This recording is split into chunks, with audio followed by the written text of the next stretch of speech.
Inilah Injil suci menurut Matius. Pada waktu itu, Yesus masuk ke kota Kapernaum.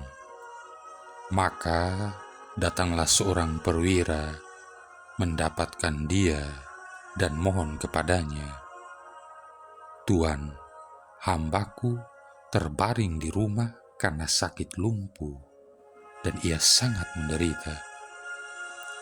Yesus berkata kepadanya, "Aku akan datang menyembuhkannya." Tetapi perwira itu menjawab, "Tuan, aku tidak layak menerima Tuan di dalam rumahku. Katakan saja sepatah kata, maka hambaku itu akan sembuh. Sebab aku sendiri seorang bawahan, dan di bawahku ada pula prajurit. Jika aku berkata kepada salah seorang prajurit itu, 'Pergi,' maka ia akan pergi.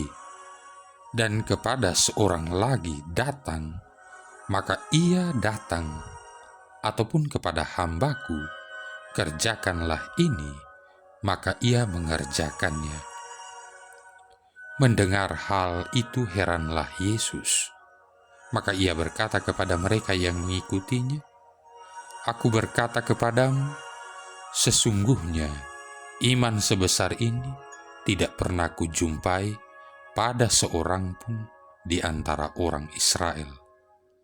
Aku berkata kepadamu, banyak orang akan datang dari timur dan barat dan duduk makan bersama dengan Abraham, Ishak, dan Yakub di dalam kerajaan surga." Demikianlah sabda Tuhan. Saudara-saudari yang terkasih, sesungguhnya aku berkata kepadamu, iman sebesar ini tidak pernah aku jumpai pada seorang pun di antara orang Israel. Apa hebatnya iman sang perwira sehingga membuat Yesus tergerak untuk sangat menghargainya.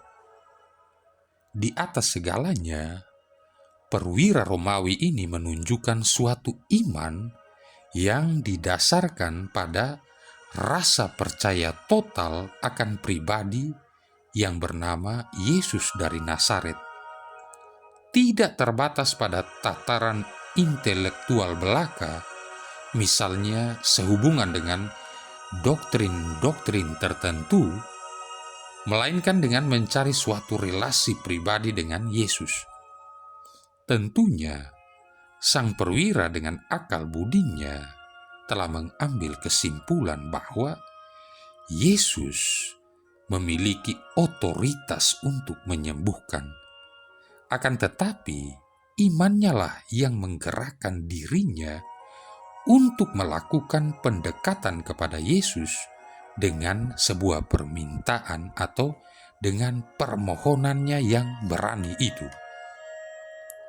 Iman kita pun harus melampaui tataran intelektual agar dapat mencapai suatu relasi pribadi dengan Tuhan Yesus Kristus. Apabila iman kita hanya sekedar berdasarkan doktrin-doktrin keagamaan, maka kita sudah pasti akan luput dari rahmat Allah yang sangat diperlukan, yang sebenarnya mempunyai daya sebagai pemberi kehidupan. Hanya apabila kita melangkah keluar sampai mengenal Yesus secara pribadi, maka kehidupan kita dapat ditransformasikan.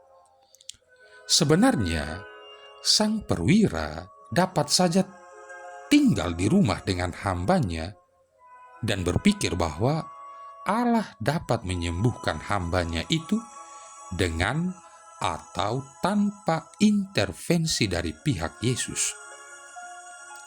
Namun apakah yang terjadi? Sang perwira sendiri datang menghadap Yesus dan secara pribadi mohon pertolongannya. Kita bisa bandingkan juga Injil Lukas bab 7 ayat 1-10 yang ceritanya agak berbeda. Iman yang murni sepenuhnya berdasarkan logika dan disertai dengan sikap jaim tidaklah cukup bagi sang perwira. Ingatlah bahwa sang perwira adalah seorang senturion, seorang komandan kompi dari pasukan pendudukan yang sangat berkuasa. Inilah yang harus kita teladani dari sang perwira. Saudara-saudari yang terkasih, sementara kita mengawali masa Advent ini, kita sungguh mempunyai suatu kesempatan real untuk bertemu dengan Yesus dalam doa-doa kita, kitab suci, dan sakramen-sakramen. Kontak reguler dengan Yesus seperti ini dapat memperdalam iman kita dan mengembangkan dalam diri kita suatu relasi yang hidup dengan Yesus sendiri. Bila mana kita merasakan kekosongan, Yesus akan mengisinya. Bila mana rasa percaya kita lemah, Ia dapat menguatkan diri kita. Bila kita berpuas diri, Yesus dapat memberikan kepada kita kerinduan mendalam akan kehidupannya. Bila kita sedang berjuang untuk melampaui kekristenan kita yang hanya sekedar pada tataran intelektual, maka Yesus akan meningkatkan iman kita menjadi real dan berwujud. Dalam masa Advent ini, marilah kita mendaki Gunung Yahweh dengan membuat komitmen terhadap 4 resolusi spiritual yang akan menolong kita untuk membuka hati kita dengan lebih penuh bagi kerajaannya di tengah-tengah kita.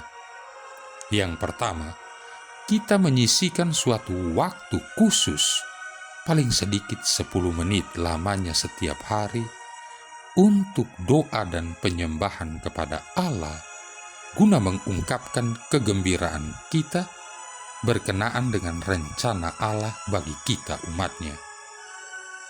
Yang kedua, kita memeriksa hati nurani kita setiap hari sambil merenungkan bagaimana kita berelasi dengan Allah dan dengan sesama. Kita menyesali dan bertobat atas dosa-dosa kita dan ketidakpercayaan kita kepada Allah dan kebaikannya. Ketiga, kita memperkenankan Roh Kudus untuk mengajar kita tentang kebenarannya selagi kita membaca dan merenungkan sabda Allah dalam kitab suci paling sedikit 10 menit setiap hari. Dan yang keempat, sebagai tanggapan terhadap karya Allah dalam hati kita, kita menyusun sebuah rencana pertumbuhan rohani yang mencakup pembacaan rohani dan partisipasi aktif dalam kehidupan gereja, terutama dalam doa-doa dan sakramen-sakramen. Marilah berdoa. Allah Bapa sumber pengharapan, bantulah kami merindukan kedatangan Kristus Putramu.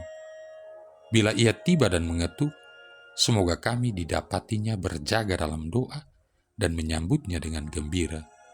Sebab Dialah Tuhan dan pengantara kami, yang bersama dengan Dikau dan Roh Kudus hidup dan berkuasa, satu Allah sepanjang segala masa.